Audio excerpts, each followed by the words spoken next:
Avenger സിനിമയ്ക്കൊപ്പം അങ്ങനെ ഷവർമയും ലോകമാകെ super ഹിറ്റായി. ഷവർമ യഥാർത്ഥത്തിൽ അറബിക് ഭക്ഷണമാണോ? ആദ്യമായി ഷവർമ അല്ലെങ്കിൽ ഡോണർ കബാബ് ഉണ്ടാക്കിയത് ആരാണ്? നായക സ്ഥാനത്ത് നിന്ന് പെട്ടെന്ന് വില്ലനിസത്തിലേക്ക് എടുത്തെറിയപ്പെട്ട അവസ്ഥയിലായി പോയി ഷവർമ. ഹലോ നമസ്കാരം, പേജ് 10 സ്റ്റോറീസിലേക്ക് സ്വാഗതം. ഞാൻ അൻഷാദ് മില്യാസ്. ഷവർമയല്ല ശവവർമ്മയാണെന്നും അത് കഴിച്ച് മരിച്ചവരെല്ലാം ഹിന്ദുക്കളാണെന്നും കഴിഞ്ഞ ദിവസമാണ് ഒരു RSS നേതാവ് പറഞ്ഞത്. കഴിക്കുന്നത് ശവമായതിനാലും കഴിക്കുന്നവർ വർമ്മ ആയതിനാലുമാണ് അതിന് ആ പേര് വന്നത് എന്നുമൊക്കെയുള്ള വിഷമാണ് അദ്ദേഹം തുപ്പിയത്. ഒരിടവേളയ്ക്ക് ശേഷം ഭക്ഷണത്തിൽ വിദ്വേഷം വാരി വിതറിയുള്ള നീചമായ പ്രയോഗം. സോഷ്യൽ മീഡിയകളിലെല്ലാം വൻ വിമർശനങ്ങളും ട്രോളുകളുമാണ് മധുവെന്ന RSS നേതാവിൻ്റെ ഇത്തരം വാക്കുകൾക്കെതിരെ ഉയരുന്നത്. കുഴിമന്തിക്ക് ശേഷം യുവാക്കളെ വഴിതെറ്റിക്കുന്ന മറ്റൊരു വില്ലനെ കണ്ടെത്തിയല്ലോ എന്നൊക്കെയാണ് കമന്റുകൾ. അതവിടെ നിൽക്കട്ടെ. സത്യത്തിൽ എങ്ങനെയാണ് ഷവർമയ്ക്ക് ആ പേര് വന്നത്? ഷവർമ യഥാർത്ഥത്തിൽ അറബിക് ഭക്ഷണമാണോ? എന്തുകൊണ്ടാണ് ഷവർമ ചിലപ്പോഴൊക്കെ ആളെ കൊല്ലിയാകുന്നത്? നമുക്ക് ഷവർമയുടെ കഥ വിശദമായി അറിയാം.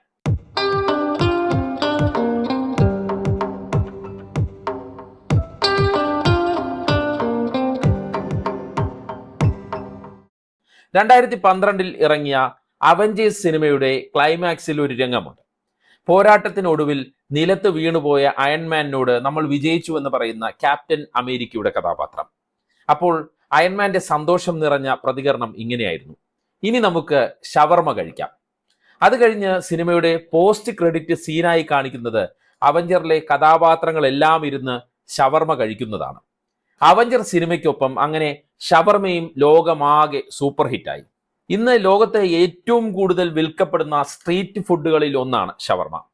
അതിനു മുമ്പ് തന്നെ ഷവർമ അറബ് രാജ്യങ്ങളിൽ പ്രശസ്തമായിരുന്നു. അവഞ്ചർ സിനിമയോടെ ഷവർമയുടെ സീനാകെ മാറുന്ന കാഴ്ചയാണ് കണ്ടത്. രാജ്യങ്ങളുടെ അതിർത്തി കടന്ന് ഷവർമ ആഗോള സൂപ്പർ സ്റ്റാറായി. ഒരു കാര്യം അറിയാമോ? ഷവർമ സത്യത്തിൽ അറബിക് ഭക്ഷണമല്ല. ഇതൊരു ടർക്കിഷ് അല്ലെങ്കിൽ തുർക്കി ആഹാരമാണ്. സംശയിക്കേണ്ട, തുർക്കി അറബ് രാജ്യമല്ല. അതായത് അറബ് സംസാരിക്കുന്ന രാജ്യമല്ല, അവിടുത്തെ ഭാഷ ടർക്കിഷാണ്. തുർക്കി ഏഷ്യയിലും യൂറോപ്പിലുമായി കിടക്കുന്ന രാജ്യവുമാണ്. അങ്ങനെയുള്ള തുർക്കിയാണ് ഷവർമ എന്ന ഭക്ഷണത്തിന്റെ ജന്മദേശം. ടർക്കിഷ് ഭാഷയിൽ തിരിക്കുക എന്നർത്ഥം വരുന്ന ഷെവിർമെ എന്ന പദത്തിൽ നിന്നാണ് ഷവർമ എന്ന വാക്കിന്റെ ഉത്ഭവം. ഡോണർ കബാബ് എന്നും ഷവർമ അറിയപ്പെടുന്നു. കറക്കി പാചകം ചെയ്യുന്നത് കൊണ്ടാണ് ഡോണർ കബാബ് എന്ന പേരും വന്നത്. ആദ്യമായി ഷവർമ അല്ലെങ്കിൽ ഡോണർ കബാബ് ഉണ്ടാക്കിയത് ആരാണ്? ആധികാരിക രേഖകളൊന്നും ഇല്ല എങ്കിലും വ്യാപകമായി പറഞ്ഞു കേൾക്കുന്ന ഒരു കഥയുണ്ട്. അത് പറയാം. വളരെ പണ്ട് തൊട്ടേ, അതായത് ഓട്ടോമൻ സാമ്രാജ്യത്തിന് മുമ്പ് ആട്ടിടയന്മാരുടെ കാലം തൊട്ടേ റൊട്ടിക്കൊപ്പം ചുട്ടെടുത്ത ആട്ടിറച്ചിയോ ഒട്ടകമിറച്ചിയോ വെച്ച് ചുരുട്ടി കഴിക്കുന്നത് തുർക്കിക്കാരുടെ ശീലമാണ്. വലിയ മാംസ കഷ്ണങ്ങൾ വാളിൽ കോർത്താണ് തീയിൽ ചുട്ടെടുത്തിരുന്നത്. പക്ഷേ ഇറച്ചിയിൽ നിന്ന് ഇറ്റു വീഴുന്ന നെയ്യ് കാരണം തീ ആളിക്കത്തി ഇറച്ചി കരിഞ്ഞു പോകുന്ന സ്ഥിതി ഉണ്ടായിരുന്നു. ഇതിന് പരിഹാരം കാണണമെന്ന് 1860-കളിൽ ഒരു വ്യക്തി തീരുമാനിക്കുന്നു. മെഹറ്റോഗ്ലു ഇസ്കൻഡർ എഫൻഡി എന്നായിരുന്നു അയാളുടെ പേര്. ഈ പേരിനെ മറ്റു രീതിയിലും ഉച്ചരിക്കാം എന്ന് തോന്നുന്നു. നമുക്ക് എഫൻഡി എന്ന് പറയാം. ഓട്ടോമൻ സാമ്രാജ്യത്തിന്റെ കേന്ദ്രമായിരുന്ന ബുർസയിലാണ് എഫൻഡി താമസിച്ചിരുന്നത്.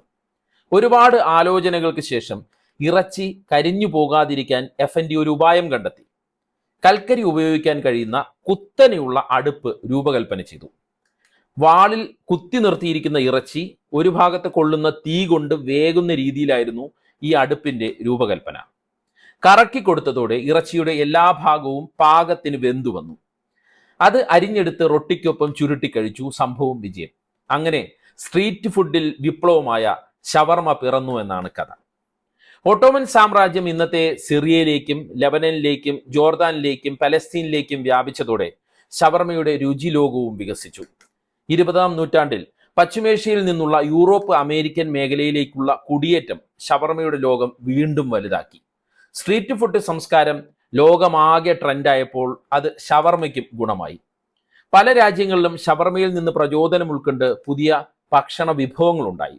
ഉദാഹരണത്തിന് ലോക പ്രശസ്ത മെക്സിക്കൻ സ്ട്രീറ്റ് ഫുഡായ ടാഗോ അൽ പാസ്റ്റർ ഷവർമയുടെ പ്രഭാവത്തിന്റെ ഒരു ഫലമാണ്. ഒപ്പം കൂട്ടിവായിക്കാൻ പറ്റിയ മറ്റൊരു ഭക്ഷണമാണ് ഗ്രീക്ക് ഗൈറോസ്. മാത്രമല്ല തെരുവ് ഭക്ഷണത്തിൽ വ്രാപ്പ് സംസ്കാരം, അതായത് ചുരുട്ടി പൊതിഞ്ഞു കൊടുക്കുന്ന രീതി വന്നതും ഷവർമയിലൂടെയാണ്. ഇങ്ങനെയുള്ള ഹാൻഡ് ഹെൽഡ് മീറ്റ് റാപ്പുകൾ സ്ട്രീറ്റ് ഫുഡിന്റെ സ്വീകാര്യതയും കൂട്ടി. പലതരത്തിലുള്ള ഫ്യൂഷൻ ഫുഡുകളുടെ വരവിനും ഷവർമ വിപ്ലവം കാരണമായി. ഇന്ന് ഷവർമ ആഗോള സ്ട്രീറ്റ് ഫുഡ് ഐക്കണാണ്. പ്രാദേശികമായി രുചി സംസ്കാരങ്ങൾ അനുസരിച്ച് പലതരത്തിലുള്ള വെറൈറ്റി ഷവർമകൾ ലോകമാകെ നമുക്ക് കിട്ടുന്നുണ്ട്. നോൺ വെജിന് പുറമെ വെജ് ഷവർമകളുടെ രുചി ഇനങ്ങളും ഇന്ന് കടകളിൽ കിട്ടും. ഇനി നമുക്ക് കേരളത്തിലേക്ക് വരാം. പ്രവാസി മലയാളികൾ 1980-കളിൽ തന്നെ ഷവർമ രുചിച്ചിരുന്നു. സാധാരണ തൊഴിലാളികളുടെ ഒരു നേരത്തെ ഭക്ഷണമായി അന്നു മുതലേ അറബ് മേഖലയിൽ ഷവർമ പരിണമിച്ചിരുന്നു. എന്നാൽ കേരളത്തിൽ ആദ്യമായി ഷവർമ കട തുടങ്ങിയത് 1995-ൽ തലശ്ശേരിയിലാണ്. അന്ന് കുവൈറ്റിൽ നിന്നാണ് ഷവർമ ഉണ്ടാക്കാനുള്ള ഉപകരണങ്ങൾ എത്തിച്ചത്. വളരെ പെട്ടെന്ന് കേരളത്തിന്റെ രുചി ലോകത്ത് ഷവർമ ഹിറ്റ് ചാർട്ടിലെത്തി. രുചിക്കപ്പുറം കൈകാര്യം ചെയ്യാനുള്ള എളുപ്പവും ഷവർമയുടെ ഡിമാൻഡ് കൂട്ടി.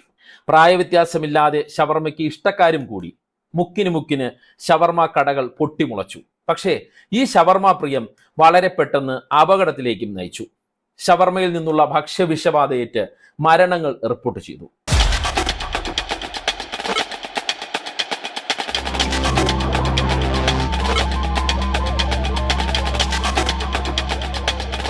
നായക സ്ഥാനത്ത് നിന്ന് പെട്ടെന്ന് വില്ലനിസത്തിലേക്ക് എടുത്തെറിയപ്പെട്ട അവസ്ഥയിലായി പോയി ഷവർമ. നൂറ്റാണ്ടിന്റെ ചരിത്രമുള്ള, ലോകത്ത് മറ്റൊരിടത്തും ജീവൻ എടുത്തിട്ടില്ലാത്ത ഷവർമയെ കേരള സമൂഹം ഏറെക്കുറെ മുഴുവനായി തന്നെ അങ്ങ് നിർത്തിപ്പൊരിച്ചു. പ്രശ്നം ഷവർമ സംസ്കാരമാണെന്ന് മുദ്രകുത്തി. എല്ലാ മാരക രോഗങ്ങൾക്കും കാരണക്കാരൻ എന്ന കുറ്റം വരെ ഷവർമയ്ക്ക് മേലങ്ങ് ചാർത്തി. അധികം പേരും ഷവർമ കടകളിലെ വൃത്തിയില്ലായ്മയെക്കുറിച്ച് അന്ന് ചർച്ച ചെയ്തില്ല. ഷവർമയ്ക്ക് ഉപയോഗിക്കുന്ന ഇറച്ചിയുടെ കാലപ്പഴക്കത്തെക്കുറിച്ച് പറഞ്ഞില്ല. എല്ലാ കുറ്റവും ഷവർമയിലേക്ക് ചാർത്തി. അന്നും ചില വർഗീയ കോമരങ്ങൾ ഷവർമയെ മതവൽക്കരിക്കാനും ശ്രമിച്ചു. എന്തായാലും ആളുകൾ ഷവർമ കഴിക്കാതെയായി. ഭക്ഷ്യസുരക്ഷാ വകുപ്പ് പരിശോധന വ്യാപകമാക്കി. വൃത്തിയില്ലായ്മയും പാചകം ചെയ്യുന്നതിലെ അശാസ്ത്രീയതയും കണ്ടെത്തി.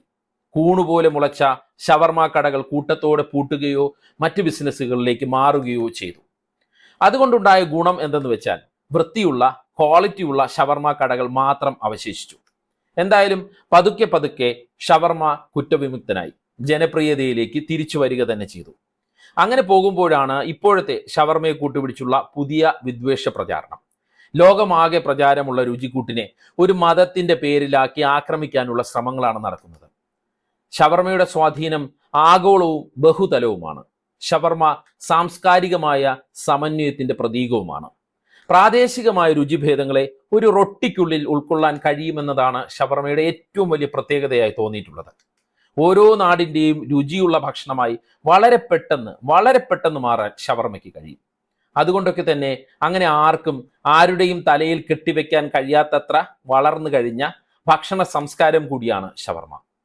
എല്ലാ കുപ്രചാരണങ്ങളും അതിജീവിച്ച് ഷവർമ രുചികൾ മുന്നോട്ട് പോകട്ടെ. എന്താണ് നിങ്ങളുടെ അഭിപ്രായം? ഷവർമയെക്കുറിച്ചുള്ള നിങ്ങളുടെ അഭിപ്രായം കമന്റ് ചെയ്യൂ.